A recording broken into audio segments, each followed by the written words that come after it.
me. That was nasty. Okay, let's see how it looks. What's up? What's up? Welcome back to Sierra Space, and today I'll be sharing with you how I received a full ride to Embry-Riddle Aeronautical University plus a $20K refund that I can do whatever I want with, like, period.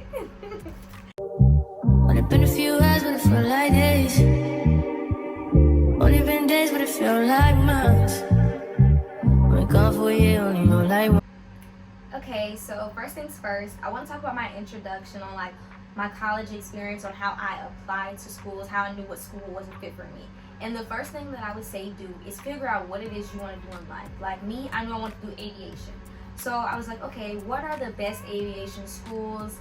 And so I tried to apply to all of them, and I got accepted to Purdue University, Florida Institute of Technology, and Embry-Riddle Aeronautical University. Now these three schools, they all have one thing in common, and they all have like flight programs, so I can fly at the school while also maintaining my bachelor's degree. And I also applied to the University of North Dakota, and I got accepted to all four of those schools. And so I made sure to apply to like as many schools as I could, basically, because I was thinking, I was like, okay, boom, I get all this and I get all that financial aid, but it ended up helping me out in the end, because it was out of two schools that I wanted to go to, because I was like, I do not want to go to North Dakota, and I do not want to go to Purdue, because that's in like cold areas, and I'm from Mississippi, and I like it a little hot. So of course I chose Florida over those two. So that was just a preference thing. Like honestly, if you want to move in the cold, you think that's from you, you're from the South and it's hot, that's the decision you can make on your own. I'm not encouraging you, and I'm not disciplining you. Like that's something for you to do. But yeah, so I chose Florida Institute and Embry-Riddle, but everybody was saying Embry-Riddle is the Harvard of aviation, and I was like, hold on, I have to go there. That's when I put on my mind, like, Embry-Riddle Aeronautical University is a school that I am going to go to. And so when I got my financial aid package from Embry-Riddle, I saw that I only got $15,000. And then from Florida Institute of Technology, I got $19,000. And so I was browsing on TikTok, and I was like, dang, I don't want to let financial aid get in the way, because both schools are both over $50,000 to attend a year. I was like, I'm going to need as much money as I can get. So I made sure to apply to FAFSA. That's first things first. In order for you to even get your financial aid package, you need to apply to FAFSA. So that's the first thing. It just opened December 31st. They're doing some type of soft launch. I don't know what they got a soft launch going on for. This is money. You're the government. There's nothing soft about that. But anyways, yeah, make sure you apply for FAFSA. And once I got my financial aid package from Florida Institute, I immediately did a financial aid appeal. And this is the perfect time to do your financial aid appeal. The month of January, you make sure you send your school your financial aid packages and be like, hey, this school gave me more money, because these schools are going to compete with each other. It's all marketing. It's all what you have to bring. So with your application, you have to make sure you eat. Like me, I was very involved in school.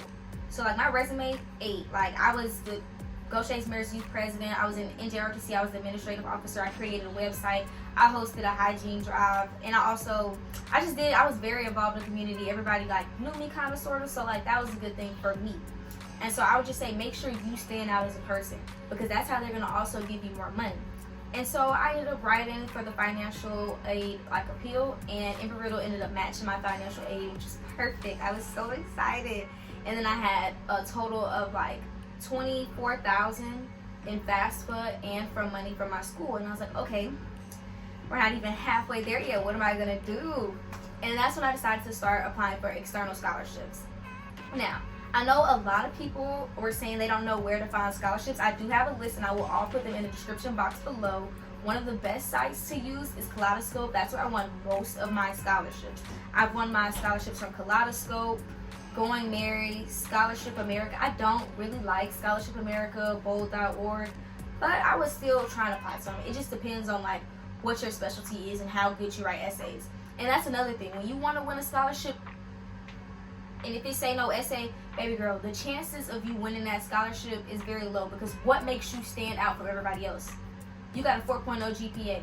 Somebody else has a 4.0 GPA. They have the same exact resume as you, same exact transcript as you. What makes you stand out? That's why you need that essay, to really show them who you are as a person and show them why they should award you that money. You got to put your whole life into it, baby girl. Let me tell you, When I write them essays, they know me. They know my dreams. When I tell them I want to fly a plane, even though I'm like not the ideal type person to fly a plane, like look at me. You go to the airport right now, baby girl. Who are you gonna see? Who are you gonna see as your pilot? Not somebody that look like me. And that's like my main passion is. I want to change. I'm not really gonna get into all that, but just know I just want to make a big change in the aviation industry and simply just like help people reach their goals. So like that's one of my main things that I want to do. You have to figure out what you're passionate about and how you want to change the world. You know, that's some of the main questions they're gonna ask. And maybe if you're not good at writing, talk. The scholarship videos. Every scholarship that I put a video in, I won. I literally won like, I'd say about 35,000 from scholarship videos. You just gotta know how to talk to people. They'll give you that money if you know how to talk. And trust, I will run my mouth. So yeah, and then also, boom, let me put you on. I know y'all be scrolling on TikTok and I know y'all be on Instagram. There's literally Instagram accounts and TikTok accounts that literally tell you what scholarships to apply for. I'd say like that's the best thing. Like those scholarships, they be baby scholarships though. They do mention big scholarships, but those $1,000 scholarships are going to add up. They are going to add up. I say those are the easiest ones to win, especially because there's low competition. Nobody's gonna want to apply to $1,000 scholarship because it's like that's no money. It is money. That's money, and that money adds up. If you win 10 $1,000 scholarships, that's $10,000. You gotta think of it like that. Think of the outcome in the long run. And so yeah, some scholarships that I did win and I submitted videos. I'll just be honest, I'm very open. I want everybody to succeed. So I won the Live Mass Taco Bell Foundation Scholarship. I also won an NAACP scholarship. I don't remember which one. And then the CBCF scholarship. Those were some of the bigger scholarships that I won. I think each of them were $10,000. Yes, I won all of those. I also won Pretty Brown Girl, that was like $2,500. And yeah, and also for you high school seniors, I would say most definitely look out for like the local scholarships because they also provide anything. Like everybody's throwing out money. Like Beyonce got a scholarship and anybody can apply to that one, so make sure you go ahead and apply. It opens in I think March.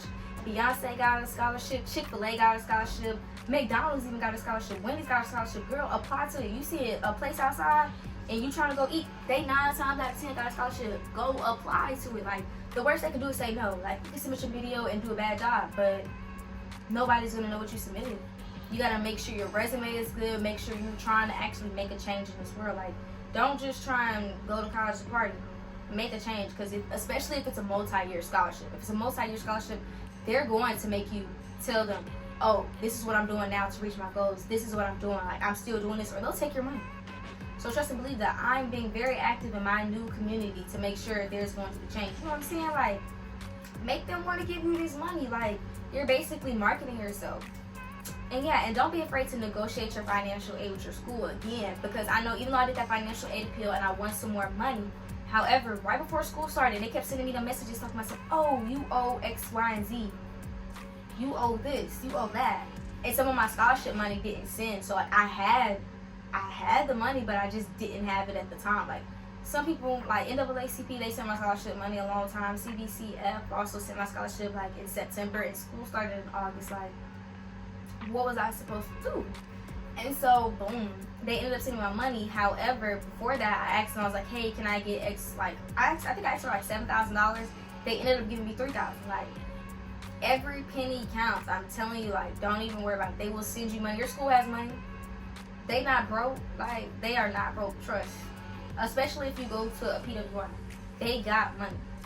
Now, I would say for HBCUs, it is a lot harder to win money. You're going to have to apply to those external scholarships. Because from my personal experience, I would say that my school, 80% male, and I'd say 80% male, and I think 80% Caucasian. So yeah, there's not a lot of people like me there.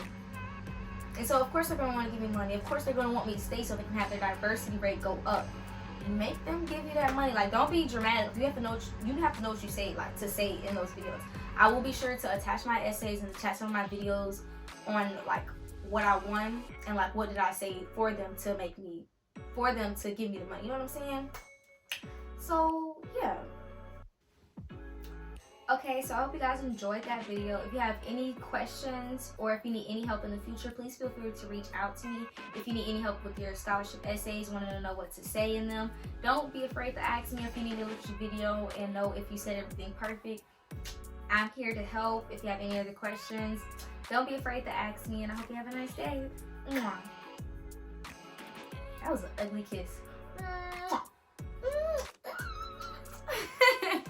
Bye, guys.